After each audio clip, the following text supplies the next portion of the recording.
गांव में बलदेव नाम का एक व्यक्ति चना चाट मसाले का ठेला लगाता था। उसके ठेले का चना चाट मसाला बहुत मशहूर था। बलदेव के पास ग्राहकों की भीड़ लगी रहती थी। दूर दूर से लोग उसके ठेले पर चना चाट मसाला खाने आते थे। इसकी सबसे बड़ी वजह थी चना चाट मसाला में उपयोग होने वाला चाट मसाला। बलदेव, तुम्हारे चना चाट मसाले में डले चाट मसाले का जो स्वाद है ना, बस पूछो मत, लाजवाब है भाई। एक बार खाओ और उंगलियां चाटते रह जाओ। बिल्कुल भाई बलदेव, तुम्हारे चना चाट मसाले में कुछ अलग ही स्वाद आता है।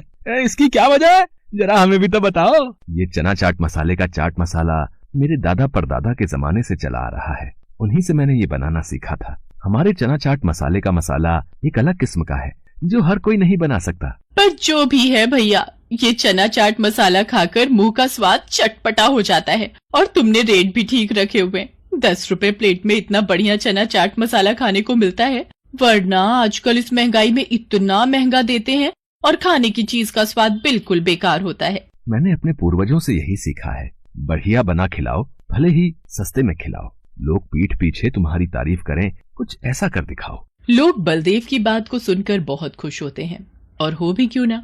10 रुपए में उन्हें इतना बढ़िया चना चाट मसाला खाने को जो मिल जाता था। इसी तरह से लोग आते और बलदेव के चना चाट मसाले की तारीफ करते।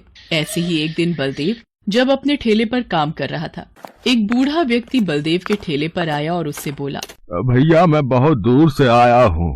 मैं बहुत परेशानी की हालत में हूँ। मेरी पत्नी का कुछ वर्ष पहले ही देहांत हो चुका है और मेरे बेटा बहू ने मुझे घर से निकाल दिया। तब से मैं दर दर भटक रहा हूँ। क्या मुझे तुम्हारे पास कोई काम मिलेगा? अरे बाबा, आप परेशान मत होइए, आपको मेरे पास काम, रहना, खाना, पीना सब मिलेगा। आप यूं हाथ मत जोड़िए। तुम्हारा बहुत बहुत शुक्रिया बेटा, तुमने मेरी इतनी बड़ी सहायता कर दी। मुझ दर दर भटकते बूढ़े आदमी को सहारा दे दिया। उस दिन से वो बूढ़ा व्यक्ति बलदेव के पास ही रहने लगा। बलदेव चना चाट मसाले का मसाला बनाते वक्त अपना दरवाजा बंद रखता था ताकि कोई उसे मसाला बनाते वक्त देख न पाए। पर बूढ़ा व्यक्ति चोरी से बलदेव को चाट मसाला बनाते हुए देख लेता था।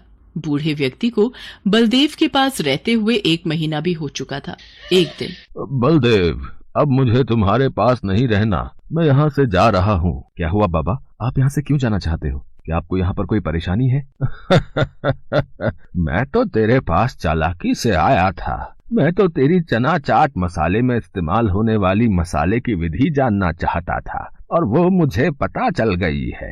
अब मेरा यहाँ कोई काम नहीं है, मेरा काम हो चुका है। वास्तव में वो एक जवान लड़का था जिसने बूढ़े व्यक्ति का भेष बना रखा था। तुम बूढ़े नहीं हो, तुम कौन हो? मेरा नाम रोशन है। मैं तो तुम्हारे पास चालाकी से आया था। अब मैं तुम्हारे ठेले के सामने ही अपने बनाए चना चाट मसाले का ठेला लगाऊंगा और देखना, कुछ ही दिनों में मैं तुम्हारा ठेला बंद करवा दूंगा। ठीक वैसा ही हुआ जैसा रोशन ने बोला था। अगले दिन ही रोशन ने बलदेव के ठेले के सामने अपना चना चाट मसाले का ठेला खोल लिया। उसने प्लेट के दाम 5 रुपए रखे थे। अब 10 रुपए की जगह जब 5 रुपए में वही चीज खाने को मिल रही हो तो ग्राहक तो वहीं जाएंगे। भैया, जरा चना चाट मसाले की 1 प्लेट देना। ये लो भैया, अभी बना कर देता हूँ। तुमने दाम तो बहुत सस्ते रखे हैं, 5 रुपए। सामने बलदेव के ठेले पर तो 10 रुपए में मिलता है। अरे आप मेरे ठेले पर एक बार खाओगे तो सामने बलदेव के ठेले का चना चाट मसाला भूल जाओगे। ये लो, आप दोनों की प्लेट तैयार है। छी छी, थु थु थु थु।